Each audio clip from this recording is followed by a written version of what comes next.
6 मई की आधी रात भारत के फाइटर प्लेन तैयार थे, जैसे दुश्मनों की सांसें गिन रहे हों। स्केल्प क्रूज मिसाइल्स, हैमर बम और हमारे कामिकाज़े ड्रोन भी तैयार थे। पिछले 12 दिनों से एक सीक्रेट कंट्रोल रूम में NSA अजित डोभाल की निगरानी में देश के सबसे घातक दिमाग मिशन बना रहे थे, एकदम चुपचाप मगर जानलेवा।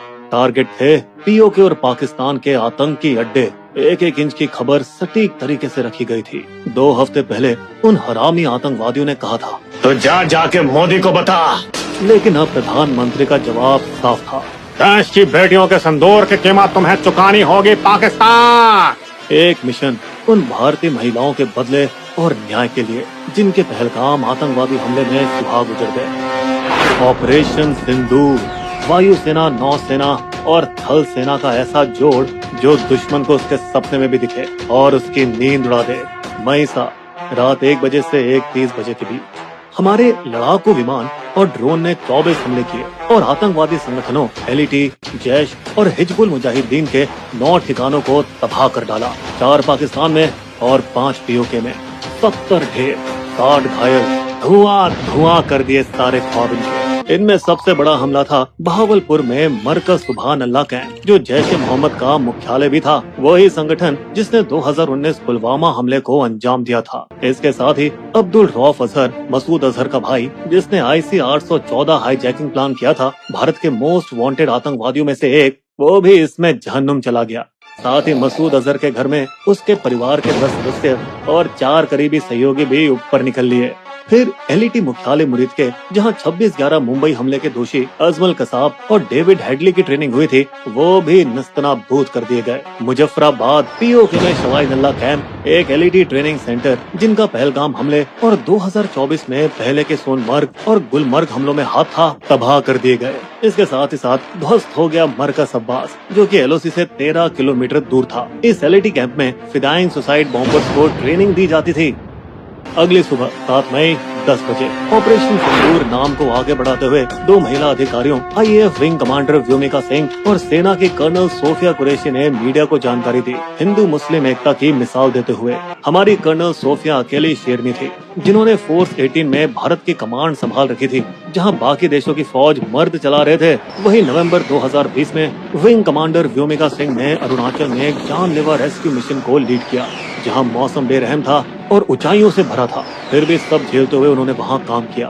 दोस्तों, आपको बता दें, उरी के बाद 12 दिन में स्ट्राइक हुई थी। पुलवामा के बाद भी 12 दिन में बालाकोट को उड़ाया गया था और अब पहलगाम के 14 दिन बाद आया ऑपरेशन सिंदूर, अब तक की सबसे बड़ी और घातक स्ट्राइक। दोस्तों, पाकिस्तान बौखला गया है। उसके इंटरनेट के जोकरों ने अफवाह उड़ाई, राफेल गिरा दिया, इंडियन आर्मी बेस तबाह हो गया। पर दोस्तों, PIB ने 2-2 कह दिया है, सब फर्जी है, झूठ का पुलिंदा है। और अटैक के सिर्फ 1 घंटे बाद ही पाक आर्मी ने LOC पार से कायराना बमबारी शुरू कर दी, जिसमें उनकी बौखलाहट नजर आ गई। दुर्भाग्य से बॉर्डर के गांव में 15 मासूम भारतीय मारे गए, जिनमें 4 छोटे छोटे बच्चे भी थे और एक जवान भी शहीद हुआ। तो कहीं ना कहीं ऑपरेशन की कीमत दोस्तों हमें भी चुकानी पड़ी। यहाँ सबसे बड़ी बात ये थी कि IAF ने पूरा ऑपरेशन पाकिस्तानी एयर स्पेस में घुसे बिना कर दिया, क्योंकि स्टेल्थ मिसाइल की रेंज 250 किलोमीटर से ऊपर है। वहीं हैमर की रेंज 50 से 70 किलोमीटर है। और दोस्तों, कामिकाज़े ड्रोन GPS से लैस होते हैं, जिनको कहीं से भी उड़ाया जा सकता है। इसके साथ ही सबसे गहरी चोट लगी जैश-ए-मोहम्मद के हेडक्वार्टर को बहावलपुर में, जो कि पाकिस्तान के अंदर 100 किलोमीटर की दूरी पर था। अब क्योंकि हमारे नए हथियारों की रेंज में था, तो हमने एकदम सटीक वार किया। यहाँ गौर करने वाली बात यह है कि भारत ने पाकिस्तानी आर्मी के किसी भी ठिकाने को छुआ तक नहीं, क्योंकि दोस्तों हमें युद्ध नहीं, इंसाफ चाहिए था। लेकिन 7 से 8 मई की रात को पाकिस्तान ने फिर हरकत की। उसके ड्रोन और मिसाइलें 15 भारतीय शहरों की तरफ बढ़ी, पर हमारे सुदर्शन चक्र ने यानी S-400 सिस्टम ने खुद को बिजली जैसे एक्टिवेट किया और सारे पाकिस्तानी हथियारों को हवा में ही फोड़ दिया। ये तो कुछ भी नहीं, फिर हमारे हार्पी ड्रोन निकाले गए और पाकिस्तान के HQ-9 मिसाइल लॉन्चर और एयर डिफेंस को लाहौर में ही ठिकाने लगा दिया। दोस्तों, बता दें कि 8 मई की रात को भी पाकिस्तान ने सस्ते हमास स्टाइल रॉकेट हमले करने की कोशिश की थी जम्मू, पंजाब, राजस्थान के भारतीय आर्मी ठिकानों पर, मगर फिर से इंडिया ने उनका गेम ओवर करके दिखा दिया। तो दोस्तों, पिछले 2 हफ्तों में भारत ने पाकिस्तान पर लगातार दबाव कैसे बनाए रखा, आतंकवादियों की फुल प्लानिंग बेनकाब कैसे की, और ऐसा क्या हुआ जिससे हमारी सुरक्षा में सेंध लग पाई।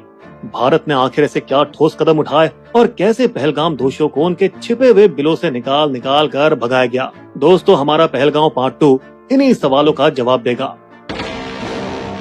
तो पहलगाम हमले के कुछ घंटे बाद ही मामला बिगड़ने लगा और आईएएफ ने राफेल जेट के साथ आक्रमण की तैयारियां शुरू कर दी। वहीं नौसेना के आईएनएस सूरत ने एक सफल सरफेस टू एयर मिसाइल का टेस्ट किया। इस सब की वजह से बॉर्डर के उस पार पाकिस्तान के पसीने छूटने लगे थे और उन्होंने पूरी फौज को अलर्ट कर अरेबियन सी में अपने मिसाइल टेस्ट किए और भारतीय विमानों को ट्रैक करना शुरू किया।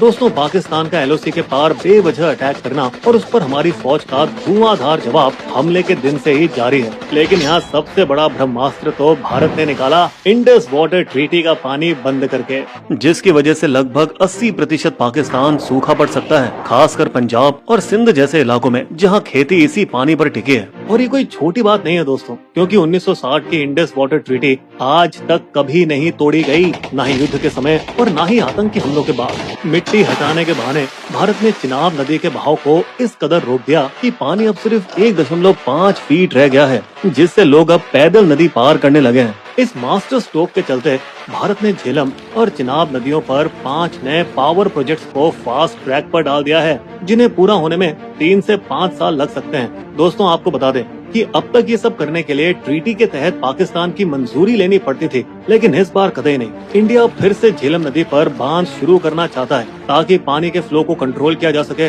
और वो पीओके या पाकिस्तान में अपनी मर्जी से बाढ़ या सूखा ला सके।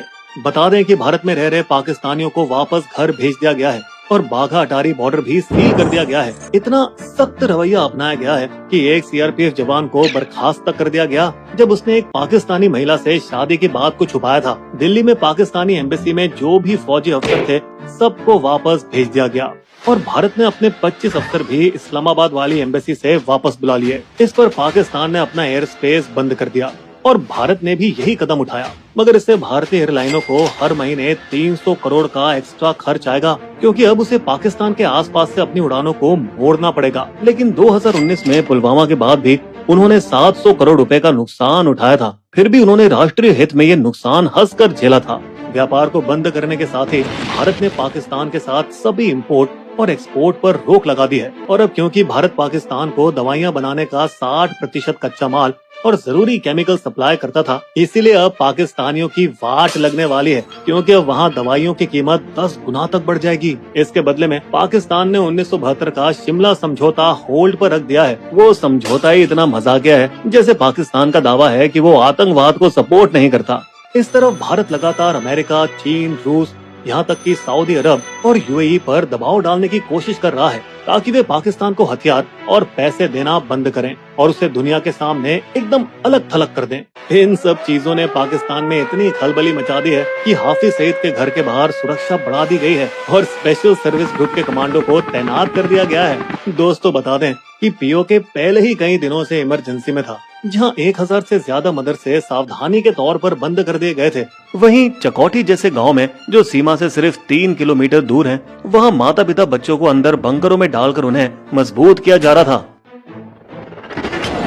और इन सब के बीच हमारी एनआईए ने पूरा जोर लगा रखा है अपनी डिजिटल जासूसी से आतंकियों के मुजफ्फराबाद और कराची के खुफिया अड्डे ट्रैक किए हैं और खुलासा किया है कि कैसे टीआरएफ के मास्टरमाइंड कसूरी ने 2 लोकल कश्मीरी अनंतनाग से आदिल ठोकर जिन्हें लीडर बनाया और सोपोर के आसिफ शेख को उसका साथी। दोस्तों, इनकी कहानी कुछ इस तरह है कि 10 साल पहले ठोकर बस एक पार्ट टाइम स्कूल टीचर था, लेकिन जब उसने मारे गए आतंकियों के जनाजे में जाना शुरू किया तो ऐसे उसकी आंखों में जन्नत का सपना आने लगा। जिहाद में जुड़ जाओ। और बिना किसी को बताए ठोकर लीगल वीजा पे अटारी बॉर्डर क्रॉस करके पाकिस्तान चला गया और वहाँ जिहाद और हथियारों की ट्रेनिंग ली। आतंकी प्लानिंग की शुरुआत हुई थी एलईटी कमांडर फारूक अहमद और हाशिम मूसा के साथ, जो पाकिस्तान सेना के पूर्व कमांडो और हमले में भी शामिल थे। पहलगाम हमले के 8 महीने पहले अक्टूबर 2024 में ठोकर ने ही पाकिस्तानी आतंकी हाशिम मूसा और तलहा को लेटेस्ट हाईटेक हथियार के साथ एलओसी पार कराई गई। फिर उनको जम्मू के पूंछ रजौड़ी सेक्टर के मुश्किल रास्तों से कश्मीर में घुसाने में मदद कराई गई। मुगल रोड के घने जंगलों से वे जंगल के बहुत अंदर जाकर छिप गए। अपने झूठे नाम मूसा और यूनुस के जरिए वे चाइनीज ऐप पे बात करने लगे, ठीक वैसे ही जैसे पुलवामा हमले के दौरान किया गया था। दोस्तों, बता दे, पुराने एंटीना वाले मोटे फोन नहीं थे बल्कि थे लेटेस्ट चाइनीज सैटेलाइट स्मार्टफोन, और इनमें satellite texting, GPS calling, internet जैसे सारे फीचर्स थे जिन्हें ट्रैक करना बेहद ही मुश्किल था, जिनका इस्तेमाल किया गया हमले के दौरान अपने पाकिस्तान में बैठे कायर आकाओं के साथ जुड़े रहने के लिए। जैसे कि कोई कंट्रोल रूम ऑपरेशन चल रहा हो।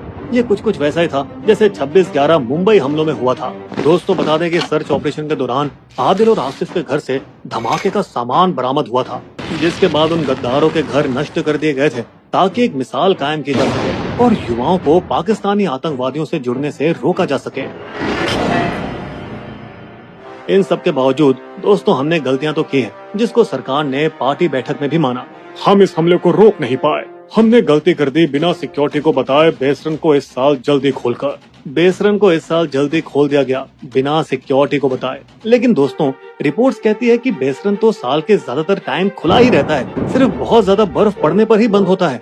यहाँ समस्या दरअसल ये थी कि सबसे पास का चेक पोस्ट भी बहुत दूर था, पहाड़ी के बेस पर 10 से 11 किलोमीटर दूर, जहाँ राष्ट्रीय राइफल आरआर की 3री बटालियन और सीआरपीएफ की 116वीं बटालियन तैनात रहती है। इसी वजह से ऊपर बेसरन पर फोर्स काफी देर बाद पहुंची, क्योंकि पहले 2.5 किलोमीटर तो एटीवी और बाइक से कवर किए गए, लेकिन अगले 4.5 किलोमीटर उन्हें कीचड़ और दलदल में भागते हुए कवर करना पड़ा।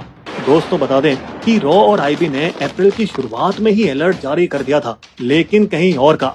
श्रीनगर और पहाड़ियों के पास संदिग्ध लोग देखे गए हैं, टूरिस्टों पर हमला हो सकता है। जिसके बाद सुरक्षा बलों ने तेजी से कार्रवाई की। काचीगाम नेशनल पार्क और श्रीनगर के निशात बाग क्षेत्र में 2 हफ्तों के लिए गश्त बढ़ा दी गई। दोस्तों यहाँ सोचने वाली बात है कि क्या हमले की योजना 19 अप्रैल के लिए बनाई गई थी, जब हमारे प्रधानमंत्री कटरा से श्रीनगर की पहली ट्रेन शुरू करने के कार्यक्रम में गए थे, जिस योजना को आखिरकार खराब मौसम की वजह से रद्द कर दिया गया। और क्या यही वजह थी कि फिर आतंकवादियों ने अपना टारगेट बदलकर बेसरन मैदान को बना लिया। वे 20 और 21 अप्रैल को आम कपड़ों में वहाँ रहकी करते रहे, जबकि सुरक्षा बल श्रीनगर में उनकी तलाश कर रहे थे। और दोस्तों बिना किसी सुराग के श्रीनगर में तलाश को उसी सुबह बंद कर दिया गया जिस सुबह पहलगांव में हमला हुआ था, जिसकी कोई जानकारी नहीं थी। दोस्तों बता दें 2016 के पठानकोट हमले के बाद 778 किलोमीटर एलओसी पर घुसपैठ रोकने के लिए हाईटेक सुरक्षा सिस्टम CIBMS लगाया गया था, जिससे बॉर्डर की निगरानी मजबूत हुई थी और आतंकियों के छुपे हुए ठिकानों का पता लगाने के लिए ड्रोन से निगरानी की जा रही थी, जो कि पीर पंजाल के घने जंगलों की वजह से पूरी तरह से नाकाम हो गई। वहीं बेसरन जैसे हाई रिस्क जोन में ना तो कोई कैमरा था, ना ही कोई ड्रोन।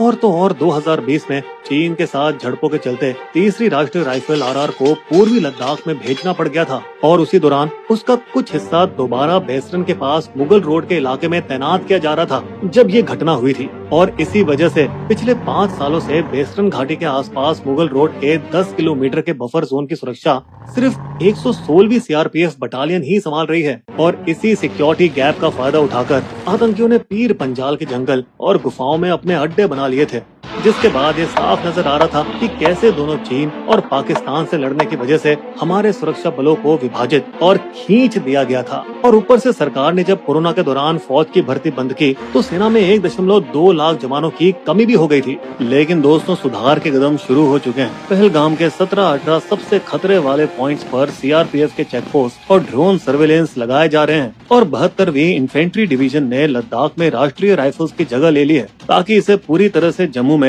फिर से तैनात किया जा सके, जो कि बढ़िया है, लेकिन थोड़ा लेट है। फिर भी पुराने जमाने की तरह जंगलों में लगातार गश्त और स्थानीय मुखबिरों का होना ही इसका समाधान है, क्योंकि सब कुछ शुरू हुआ एक छोटी सी चोरी से, जब पाकिस्तानी आतंकवादियों ने कुछ टूरिस्ट की लाशों से 2 मोबाइल चुरा लिए थे।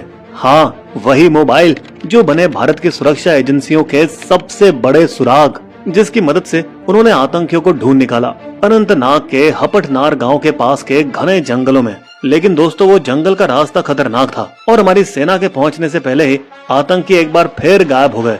फिर कुछ दिन बाद हमारे सुरक्षा बलों ने उन्हें फिर ढूंढ निकाला और कुलगाम के जंगलों में हुआ एनकाउंटर, लेकिन आतंकी फिर से तूफान के धुएं की तरह गायब हो गए। इस बार खास बात ये थी कि पहले जैसे ये लोग गांव वालों के घर में जबरदस्ती घुसकर खाना खाते थे, अब भूखे आतंकी डिनर टाइम पर घरों में घुसकर जल्दी से रोटी चावल उठाकर भाग जाते हैं, जिससे ये पता चलता है कि कई स्थानीय कश्मीरी इन आतंकवादियों का समर्थन नहीं कर रहे, बल्कि सुरक्षा बलों को जानकारी देने में मदद कर रहे हैं। यहाँ तक कि वे मोमबत्ती लिए आतंकी हमले का विरोध भी कर रहे हैं, जो पहले कभी नहीं हुआ। इंडियन नेवी के लेफ्टिनेंट विनय नरवाल की पत्नी, जिनकी इमेज वायरल हुई थी, वह भी इनके समर्थन में आई।